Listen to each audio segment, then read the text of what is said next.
Hello दोस्तों, crack अपने exam channel में आप सभी का स्वागत है। जैसे कि हमारी टेंथ क्लास का फर्स्ट चैप्टर नंबर सिस्टम चल रहा है, उसी के अंदर हमने यूक्लिड विभाजन पर में एल और यूक्लिड विभाजन एल्गोरिथम तक देख लिया था। इसी के साथ एक्सरसाइज 1.1 तक हमने कंप्लीट कर लिया था। अब देखते हैं हम अपरिमेय संख्याओं के बारे में। तो अपरिमेय संख्याएँ क्या होती है? अपरिमेय संख्या वह होती है जिसे p/q के रूप में नहीं लिखा जा सकता। इसे p/q के रूप में नहीं लिखा जा सकता। वो सभी संख्याएं किस में आती है? अपरिमेय संख्याओं में आती है। और p और p/q के रूप में तो नहीं लिखा जा सकता। और p और q कहाँ किस में से होते हैं? z में से q नॉट इक्वल टू 0 होता है। ये किसकी परिभाषा है? ये परिमेय संख्याओं की परिभाषा। लेकिन जिसे p/q के रूप में नहीं लिखा जा सकता वो सभी क्या आ जाती है? अपरिमेय संख्याओं में आती है।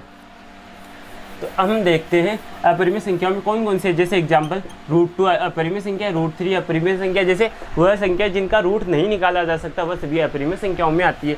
इसी के साथ पाई भी एक अपरिमेय संख्या है। और जैसे जिनका दशमलव प्रसार, जैसे ये है दशमलव प्रसार अनावसानी अनावर्ती तक चलता जाता है, अलग अलग ऐसे चलता जाता है, वह क्या होती है? सभी संख्या अपरिमेय संख्या होती है। अब अपरिमेय संख्याओं के बाद में सबसे पहले हमारे पास एक थ्योरम दी हुई है कि थ्योरम 1.3 क्या दी हुई है कि माना p एक अभाज्य संख्या दी हुई है, तब यदि p a² को विभाजित करता है तो p a को भी विभाजित करेगा। ये थ्योरम दी हुई है। हम इसका एक प्रूफ देखते हैं। तो इसके प्रूफ में सबसे पहले हमें मान के चलते हैं कि a के अभाज्य गुणनखंड हमें ज्ञात है। जैसे कि a के अभाज्य गुणनखंड क्या है? p1 p2 p3 अंश pn तक ये क्या है? p के अभाज्य गुणनखंड है। अब और p1 p2 p3 अंश ये pn क्या है? ये सभी अभाज्य संख्या है।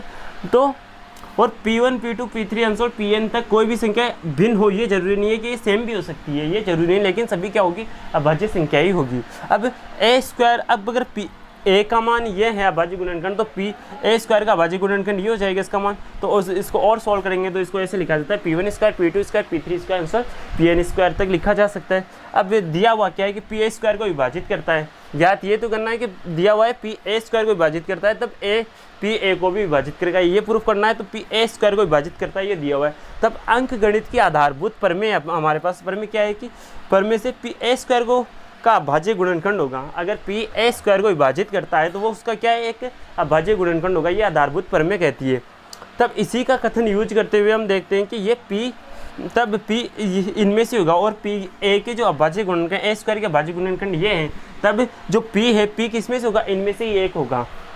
p इनमें से एक होगा, तब a² को विभाजित करता है, तब a का मान ये है, तब p इसको विभाजित a को भी विभाजित करेगा। ये इसका प्रूफ होता है। ये नॉर्मली हम देख सकते हैं कि जैसे कि p(a²) को विभाजित करता है, मान लो 2 4 को विभाजित करता है तो 2 2 को भी विभाजित करेगा ही।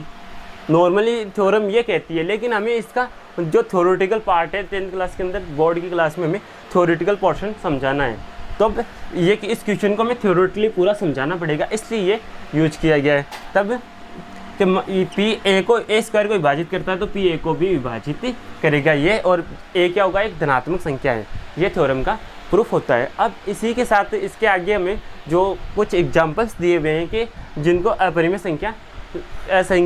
संख्याओं को प्रूफ करना है कि जो दी हुई, जैसे √2 दिया हुआ है तो ये अपरिमेय संख्या, √3 अपरिमेय संख्या, तो ये आगे हम देखते हैं। हाँ दोस्तों, हम देख रहे थे कि अपरिमेय संख्याओं ये थ्योरम दी है 1.4 के √2 एक अपरिमेय संख्या है, तब ये √2 एक अपरिमेय संख्या है, ये हमें प्रूफ करना है। तो हमारे पास सबसे पहले हम उत्पत्ति मानते हैं कि उत्पत्ति में क्या मानते हैं कि इसके जो दिया हुआ है √2 एक अपरिमेय संख्या, ये सिद्ध करना है तो इसके अपोजिट मान के चलते हैं कि √2 एक क्या है? कि परिमेय संख्या है। मानना कि √2 एक क्या है? परिमेय संख्या है। तब इसके अपोजिट लेके चलते हैं, तब दो पूर्णांक ऐसे होंगे r और s ऐसे विद्यमान होंगे कि √2 इक्वल टू r/s के रूप में लिखा जा सकता है, क्योंकि परिमेय संख्याओं को p/q के रूप में लिखा जा सकता है। इसलिए √2 एक परिमेय संख्या है, तो परिमेय संख्या है तो इसे r/s के रूप में लिखा जा सकता है और s नॉट इक्वल टू 0 होगा। तब माना r और s में एक के अतिरिक्त कोई गुणनखंड नहीं है, यानी r और s सहभाज्य संख्या है। सहभाज्य संख्या क्या होती है? जिसमें अन्य किसी संख्या का भाग नहीं जाता है, उन दोनों के अलावा, उन दोनों का के अंदर किसी अन्य संख्या का कॉमन संख्या नहीं होती है, यानी अतिरिक्त कोई गुणनखंड नहीं है, समान गुणनखंड नहीं है। तब √2 को ऐसे लिखा जा सकता है। और यहाँ से r इक्वल टू क्या होता है? s इंटू √2 हो गया। दोनों तरफ वर्ग करेंगे तो r² इक्वल टू 2s² हो जाएगा। यहाँ से क्या प्रूफ निकलता है कि 2r² को विभाजित करता है। 2 आर स्क्वायर को विभाजित करता है तो अंक गणित की आधारभूत प्रमेय क्या कहती है कि अगर 2 कोई भी संख्या पी ए स्क्वायर को विभाजित करता है तो पी ए को भी विभाजित करेगा। ऐसे ही 2 अगर आर स्क्वायर को विभाजित करता है तो 2 आर को भी विभाजित करेगा। अगर आर को विभाजित कर सकता है तो आर को हम 2a के रूप में लिख सकते हैं। अगर हम यहाँ 2a के रूप में लिख सकते हैं तो यहाँ हमारे पास r इक्वल टू हमारे पास क्या है, ये तो s इंटू √2 है, तो यहाँ s इंटू √2 लिख सकते हैं और ये 2a यहाँ से आ जाएगा। दोनों तरफ फिर से वर्क करेंगे तो यहाँ क्या है 2s square equal to 4a square और s square equal to 2a square हो जाएगा। तो फिर से यही कि 2s स्क्वायर को विभाजित करता है तो 2s को भी विभाजित करेगा। अगर ये नहीं दिख रहा है तो इसमें लिखा हुआ है कि 2s को भी विभाजित करेगा। अंक गणित के आधारभूत प्रमेय से ही हम लिख सकते हैं। अब देखो दो किसका गुणनखंड आ गया, आर का भी गुणनखंड आ गया। अगर इसको विभाजित कर रहा है तो मतलब 2 आर का गुणनखंड है। ऐसे ही 2 एस का भी गुणनखंड है, 2 आर का भी गुणनखंड हो गया, 2 एस का भी गुणनखंड हो गया। तो यहाँ से मिटा के मैं लिखता हूँ कि 2 एस व आर दोनों का एक गुणनखंड है। एस व आर दोनों का एक गुणनखंड है। जबकि हमने यहाँ क्या माना है कि एक के अतिरिक्त कोई गुणनखंड नहीं है, आर व एस का एक के अतिरिक्त कोई गुणनखंड नहीं है। और हमारे पास यहाँ क्या निकल के आ रहा है कि 2 आर एस व आर दोनों का एक गुणनखंड है, जो कि विरोधाभास है। हमने जो माना हमें उसके विरोधाभास में ये कथन निकल के आ रहा है। तो यहाँ से विरोधाभास क्यों आया, क्योंकि हमने √2 को क्या माना, एक परिमेय संख्या माना है, जबकि ये क्या एक परिमेय संख्या है। अतः यहाँ हम लिख सकते हैं डायरेक्टली √2 एक अपरिमेय संख्या है। √2 क्या एक अपरिमेय संख्या है। ऐसे ही आपको और भी दिए हुए, जैसे √2 को प्रूफ कर सकते, √2 को के लिए √3 को, √5 को, √7 को, जितनी भी अपरिमेय संख्या है उनको इसी जो थ्योरम का हमने प्रूफ किया उसी के तरीके से आप किसी भी अन्य अपरिमेय संख्याओं को प्रूफ कर सकते हो।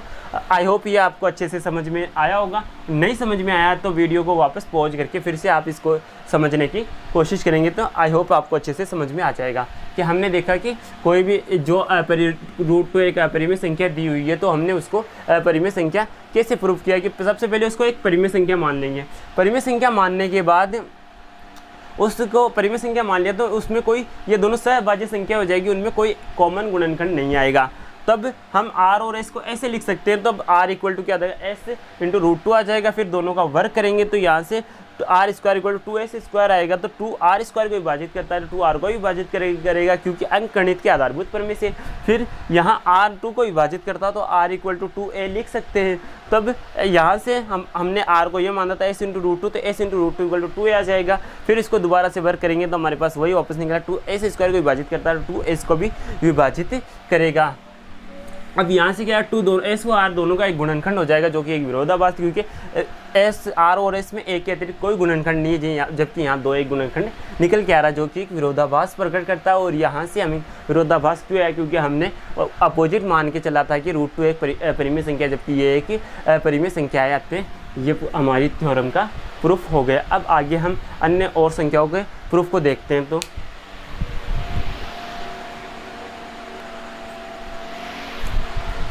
हाँ, तो देखो हमें एग्जाम्पल दिया हुआ है कि 5 - √3 एक अपरिमेय संख्या, ये हमें प्रूफ करना है। तो इसी में भी वैसे ही मानेंगे कि 5 - √3 क्या एक परिमेय संख्या है। अगर ये परिमेय संख्या है तो इसे a/b के रूप में लिखा जा सकता है। और a b किस में से होंगे, z में से, और b नॉट इक्वल टू 0 है। अगर हम अब इसको लिख सकते हैं तो इसको अगर √3 को इधर भेज दो, a/b को इधर लिया है तो √3 इक्वल टू क्या हो जाएगा, 5 - ab हो जाएगा।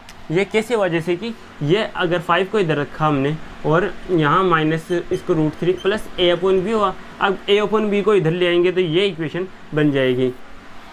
तब हमें पता है 5 एक परिमेय संख्या है और a/b भी एक परिमेय संख्या है। तो दोनों, अगर दो परिमेय संख्याओं का व्यवकलन या जोड़ करते हैं, व्यवकलन क्या होता है, घटाना होता है, तो एक परिमेय संख्या से दूसरी परिमेय संख्या घटाते हैं तो परिमेय संख्या ही हमें प्राप्त होती है। अब अगर मतलब 5 - a/b क्या होगा, एक परिमेय संख्या होगी। अगर ये परिमेय संख्या है तो √3 भी क्या है, इसे √3 के बराबर है। अगर √3 के बराबर तो ये √3 क्या होगी, एक परिमेय संख्या होगी। जो कि क्या एक विरोधाभास है। क्यों एक विरोधाभास? क्योंकि √3 हमें पता है कि एक अपरिमेय संख्या होती है। अगर ये अपरिमेय संख्या होती है, विरोधाभास क्यों प्रकट हुआ? क्योंकि हमने इसको गलत माना था। यहाँ हमने इसको परिमेय संख्या माना, जबकि ये क्या एक अपरिमेय संख्या होती है। आई होप ये सब आपको समझ में आया होगा। एक बार फिर से मैं बता देता हूँ कि आपको ज्ञात करना क्या प्रूफ करना है कि 5 - √3 एक अपरिमेय संख्या है। कि इसके विपरीत हमने माना कि 5 - √3 एक परिमेय संख्या है। अगर ये परिमेय संख्या है तो इसे a/b के रूप में लिखा जा सकता है। a b belong to z होगा, b नॉट इक्वल टू 0 होगा। अगर इसको लिखा जा सकता है तो √3 को फिर 5 - b लिख सकते हैं। 5 एक परिमेय संख्या, a/b एक परिमेय संख्या, दो परिमेय संख्याओं को एक दूसरे से घटाते हैं तो परिमेय संख्या प्राप्त होती है। अगर ये परिमेय संख्या है तो फिर ये पूरी परिमेय संख्या हो जाएगी। ये परिमेय संख्या है तो √3 इसका मतलब परिमेय संख्या है, जो कि क्या है विरोधाभास, क्योंकि हमें पता है कि √3 क्या है कि परिमेय संख्या होती है। अगर ये विरोधाभास हमें क्यों प्रकट हुआ? क्योंकि हमने अपोजिट मान के चलाते थे। 5 - √3 क्या होगी? एक परिमेय संख्या होगी। इसी के साथ एक और एग्जाम्पल हमें दिया हुआ है कि मैं इसको मिटा के दूसरा और एग्जाम्पल आपको इसी तरीके से समझा देता हूँ कि आपको दिया हुआ है √3 × 2√3, ये दिया हुआ 3√3 आपको एक परिमेय संख्या सिद्ध करनी है। 3 × √3 ये इसको एक अपरिमेय संख्या सिद्ध करना आपको, अपरिमेय संख्या, इसको एक अपरिमेय संख्या सिद्ध करना है कि ये क्या है 2√3, 3√2 एक अपरिमेय संख्या सिद्ध करना है। तो ऐसे ही हम मानेंगे कि 3√2 क्या एक परिमेय संख्या मान लें हम इसको हम परिमेय संख्या मान लेंगे। अब इसको परिमेय संख्या माना है तो इसको क्या लिख सकते हैं? 3√2 को हम p/q के रूप में लिखा जा सकता है, p/q के रूप में लिखा जा सकता है। और यहाँ से p q किस में से होंगे? p और q z में से होंगे और q नॉट इक्वल टू 0 होगा, ये हम लिख सकते हैं। अगर ये परिमेय संख्या है तो इसे क्या लिख सकते हैं? लिखा जा सकता है 2 = p/3q लिखा जा सकता है। अब हमें पता है ये क्या एक परिमेय संख्या है, ये क्या एक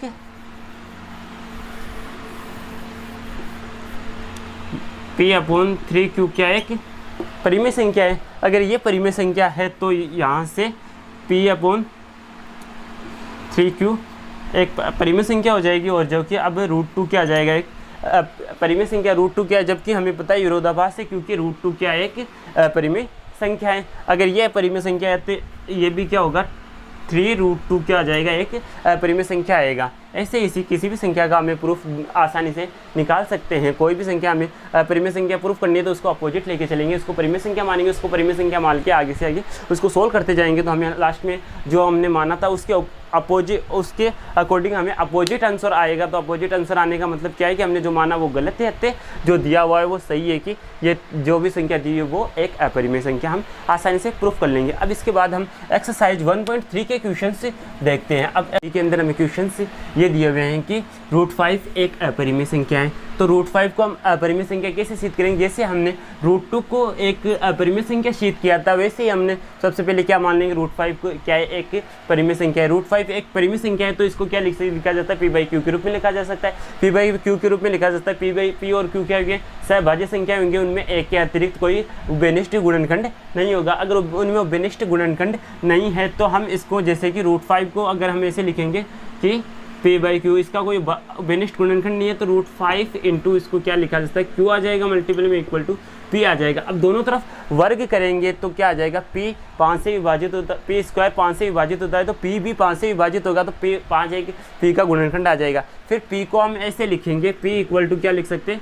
5, यहाँ से 5 √5 q इक्वल टू इसको लिख सकते हैं 5 p को इसको मान लें a मान लें, तो अगर ऐसा लिखा जा सकता है। अब इसको स्क्वायर करेंगे तो यहाँ से क्या आ जाएगा? 5 q² का भी गुणनखंड आ जाएगा, p का भी 5, p और q का 5 गुणनखंड आ जाएगा।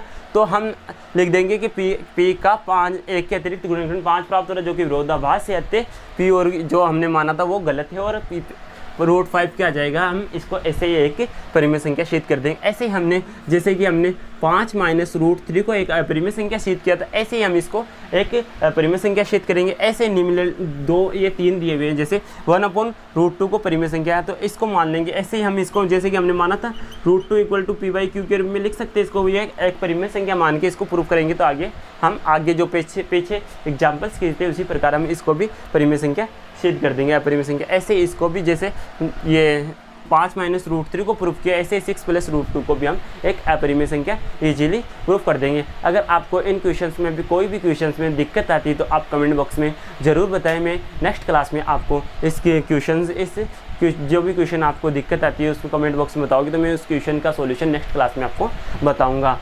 आई होप ये आज की क्लास आपको बहुत अच्छे से समझ में आई होगी। अगर किसी भी क्लास में अगर आपको प्रॉब्लम किसी भी स्टेप में आपको समझ में नहीं आता है तो वो भी कमेंट बॉक्स में बताएं, मैं इस स्टेप को दोबारा से आपको बताने की कोशिश करूँगा। क्लास को अंत तक देखने के लिए आप सभी का बहुत बहुत धन्यवाद और चैनल को सब्सक्राइब करें, लाइक करें, शेयर करें। थैंक यू दोस्तों।